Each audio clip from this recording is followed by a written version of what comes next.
2024 ఎన్నికల్లో పోటీ చేసేటప్పుడు భారతీయ జనతా పార్టీ, తెలుగుదేశం పార్టీ, జనసేన పార్టీల కూటమి మేము భవన నిర్మాణ కార్మికులకి సంక్షేమ పథకాల పూర్తిగా అమలు చేస్తామని హామీ ఇచ్చి ఎన్నికల్లో వీరితో ఓట్లు వేయించుకోవడం జరిగింది. అయితే ఏరు దాటాక ఓడి మల్లన్న చందంగా ఎన్నికల్లో గెలిచిన తర్వాత భవన నిర్మాణ కార్మికులకి తీరని ద్రోహం చేసింది కూటమి ప్రభుత్వం. గత మార్చి నెలలో మాట్లాడుతూ మంత్రివర్గ సమావేశంలో మాట్లాడుతూ పెళ్లి కానుక అంటే ఆ భవన నిర్మాణ కార్మికుల కుమార్తెలకు ఎవరికైనా వివాహం చేస్తే 40,000 రూపాయలు ఇస్తామని, అలాగనే కార్మికుల పిల్లలకి స్కాలర్షిప్లో అన్నీ కూడా మంజూరు చేస్తామని ప్రకటన చేశారు. పెద్ద ఎత్తున కోట్ల రూపాయలు ఖర్చు పెట్టి భవన నిర్మాణ కార్మికుల కూటమి ప్రభుత్వ కానుక అని చెప్పేసి తమకు సంబంధించినటువంటి ఈనాడు, ఆంధ్రజ్యోతి పత్రికలన్నింటిలో కూడా పెద్ద ఎత్తున యాడ్ కూడా ఇచ్చుకున్నారు. గత మార్చి నెల రోజుల కాలంలోనూ లేబర్ అధికారులు మొత్తం అన్ని సంఘాల కార్మిక నాయకులందరినీ పిలిచి, అది కూడా ఒకసారి కాదు పలు దఫాలు కనీసం 5 సార్లు సమావేశాలు నిర్వహించారు లేబర్ అధికారులు కార్మిక శాఖ కార్యాలయాల్లో. దాంట్లో కూడా పెళ్లి కానుక 40,000 ఇస్తామన్నారు.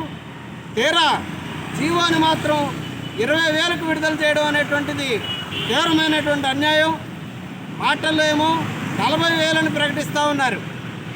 కార్మిక శాఖ మంత్రి వాసంశెట్టి సుభాష్ గారు నిండు అసెంబ్లీలో అందరి ప్రజాప్రతినిధుల సమక్షంలో, మీడియా సమక్షంలో పెళ్లి కానుక 40,000 ఇస్తా ఉన్నామని చెప్పేసి అసెంబ్లీలో చేసిన ప్రకటనని బొమ్ము చేస్తా, మాయమాటలుగా మిగులుస్తా ఈ రోజున 20,000 పెళ్లి కానుక ఇస్తున్నామని చెప్పేసి జీవో విడుదల చేసి రహస్యంగా మొత్తం కార్మిక వర్గానికి తీవ్రమైనటువంటి ద్రోహం చేస్తూ ఉంది.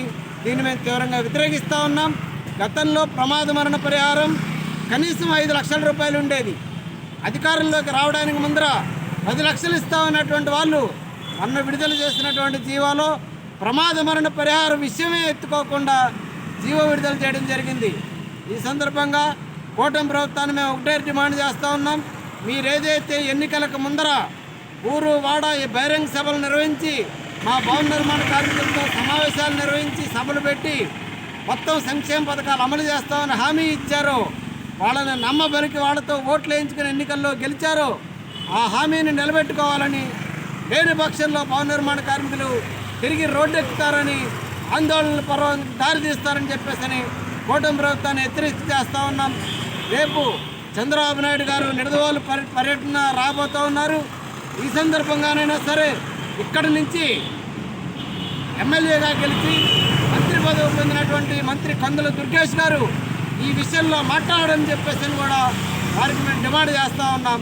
ఖచ్చితంగా కార్మిక పక్షాన నిలబడేటటువంటి ఉద్దేశం, చిత్తశుద్ధి మీకుంటే కనుక ఏదైతే అసెంబ్లీలో ప్రకటించారో, ఎన్నికలకు ముందర హామీ ఇచ్చారో వాటిని నిలబెట్టుకోవాలని చెప్పేసి ప్రభుత్వాన్ని డిమాండ్ చేస్తూ ఉన్నాం.